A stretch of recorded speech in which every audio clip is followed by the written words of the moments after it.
बच्चों, आज हम भौतिक विज्ञान में प्रकाश से संबंधित क्रांतिक कोण को पढ़ेंगे। तो आइए आज शुरू करते हैं। क्रांतिक कोण क्या है? तो जैसा आपने प्रकाश के अपवर्तन में पढ़ा है कि जब कोई प्रकाश किरण एक माध्यम से दूसरे माध्यम में प्रवेश करती है तो वह अपने मार्ग से विचलित हो जाती है। तो उसी में अब यहाँ पर देखिए, दो माध्यम हैं। एक हमने विरल माध्यम लिया है, दूसरा सघन माध्यम लिया है। अब इसकी परिभाषा सबसे पहले देख लेते हैं क्रांतिक कोण की। तो सघन माध्यम में बना हुआ आपतन कोण जिसके लिए विरल माध्यम में अपवर्तन कोण एक समकोण होता है, उसे हम क्या कहेंगे? क्रांतिक कोण कहेंगे। और इसे हम किससे दिखाते हैं? कैपिटल C से दिखाते हैं। तो अब इसे हम चित्र में समझ लेते हैं। देखिए, यहाँ से एक प्रकाश की किरण सघन माध्यम में आती है तो अविलंब, ये आपका अविलंब है, अविलंब और ये आपतित किरण, इनके बीच जो कोण बनता है उसे हम क्या कहेंगे? आपतन कोण। इसको स्मॉल आई से दिखाते हैं। अब ये क्या कह रहा है कि सघन माध्यम में बना हुआ आपतन कोण जिसके लिए विरल माध्यम में अपवर्तन कोण क्या हो जाए? समकोण हो जाए। तो यहाँ पर ये जब प्रकाश की किरण दूसरे माध्यम में प्रवेश करेगी तो क्या होगी? कुछ विचलित होगी। तो यहाँ पर अगर हम इसका रूप बनाएं तो ये कुछ ऐसे जाना चाहिए, ऐसे जानी चाहिए थी। लेकिन जब हम इसको इतना बढ़ा दिए हैं कि ये वाली किरण इधर ना जा करके जो दोनों माध्यमों को बांटने वाली सतह है उसी पर चली जाती है, अर्थात अविलंब के साथ में अपवर्तन कोण जो है वो आपका 90 डिग्री का हो जाएगा। तो यहाँ पर ये जो आपतन कोण बना हुआ है इसे ही हम क्या कहेंगे? क्रांतिक कोण कहेंगे।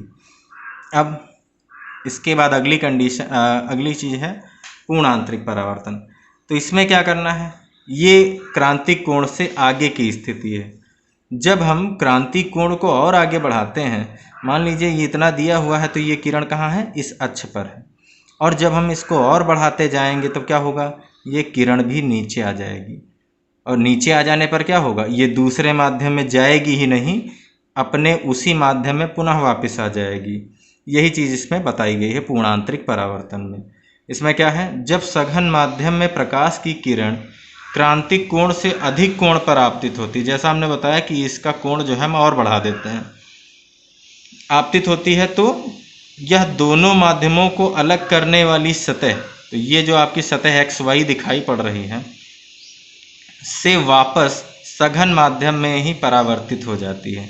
तो ये क्या हो जाएगी? ये इधर इस पर नहीं आएगी, ये नीचे ही आ जाएगी अपने उसी माध्यम में। तो इस घटना को हम क्या कहते हैं? पूर्ण आंतरिक परावर्तन। अब इसके लिए हमने इधर अलग चित्र लिया है और इसमें देखिए हमने क्या किया है, चित्र को दिखा दिया है। यहाँ XY जो है वो दोनों माध्यमों को अलग कर रहा है, एक है विरल माध्यम, एक है सघन माध्यम। सघन माध्यम में हमने आपतित किरण द्वारा जो अविलंब के साथ कोण बन रहा आपतन कोण, उसको इतना बढ़ा दिया है कि ये अपने ही माध्यम में वापस किरण लौट आती है। प्रकाश की इसी घटना को हम क्या कहते हैं? प्रकाश का पूर्ण आंतरिक परावर्तन। अब इसके लिए दो शर्तें हैं जो पूर्ण आंतरिक परावर्तन के लिए आवश्यक हैं। अब इसमें शर्तें कौन कौन सी? नंबर 1, प्रकाश किरण जो है वो सघन से विरल माध्यम में ही जानी चाहिए। अगर सघन से विरल में नहीं जाएगी तो ये पूर्ण आंतरिक परावर्तन की जो घटना है वो घटित नहीं होगी। दूसरा, आपतन कोण हमेशा क्रांतिक कोण से बड़ा होना चाहिए। तो यहाँ पर क्या है?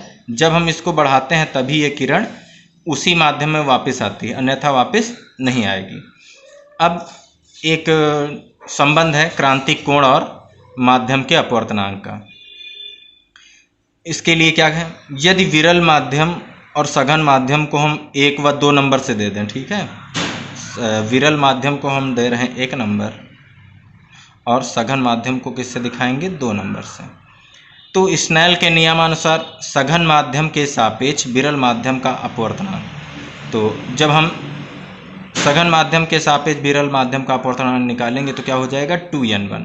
और 2n1 बराबर स्नेल के नियम में क्या होता है? sin I/sin r। अब यहाँ पर 2n1 बराबर I का मान क्या है? आई ही आपका क्या बन जाएगा, क्रांतिक कोण बन जाएगा। यहाँ पर देखिए ये जो है वो आपका क्रांतिक कोण बन जाएगा। और दूसरा जो अपवर्तन कोण है वो कितने अंश का होना चाहिए, 90 अंश का। तो यहाँ पर ये कितने अंश का है, 90 अंश का, यानी आर का मान है 90 और आई का मान है सी, तो हमने वही मान रख दिया है। तो साइन सी बटे साइन 90। अब साइन 90 आप जानते हैं कि साइन 90 का मान कितना होता है, 1 होता है। तो हमने क्या किया, साइन 90 की जगह 1 रख दिया, तो क्या मिला, साइन सी मिल जाएगा, किसके बराबर, 2n1 के बराबर। अब आगे क्या करना है, हम जानते हैं कि 2n1 जो है वो व्युत्क्रम होता है 1n2 का, ये परस्पर एक दूसरे के व्युत्क्रम होते हैं। तो यहाँ पर 2n1 बराबर हमें अगर ज्ञात करना तो हम क्या करेंगे, 1/1n2 लगा देंगे, अर्थात इसकी जगह पर इसको रख सकते हैं, इसकी जगह पर इसको रख सकते हैं। तो यहाँ से अब हम क्या करेंगे, 2n1 की जगह पर 1/1n2 रख देंगे। ये किसके बराबर हो जाएगा, देखिए यहाँ पर 2n1 जो है वो साइन सी के बराबर, तो ये वाला इसके बराबर, अर्थात इसके बराबर ये वाला पद, तो 1/1n2 बराबर साइन सी हो जाएगा। अब क्या करेंगे, यहाँ से पक्षांतर करेंगे, इसको इधर ले जाएंगे, इसको इधर ले आएंगे, तो 1n2 बराबर क्या हो जाएगा, 1/sin सी। तो आपने यहाँ देखा क्रांतिक कोण और माध्यम के अपवर्तनांक के मध्य संबंध, और इसके साथ वीडियो में हमने क्या देखा, क्रांतिक कोण की परिभाषा, क्रांतिक कोण कैसे बनता है, पूर्ण आंतरिक परावर्तन, और ये घटना कैसे होती है, साथ साथ में इसका डेरिवेशन भी। तो आज की वीडियो में बस इतना ही, धन्यवाद।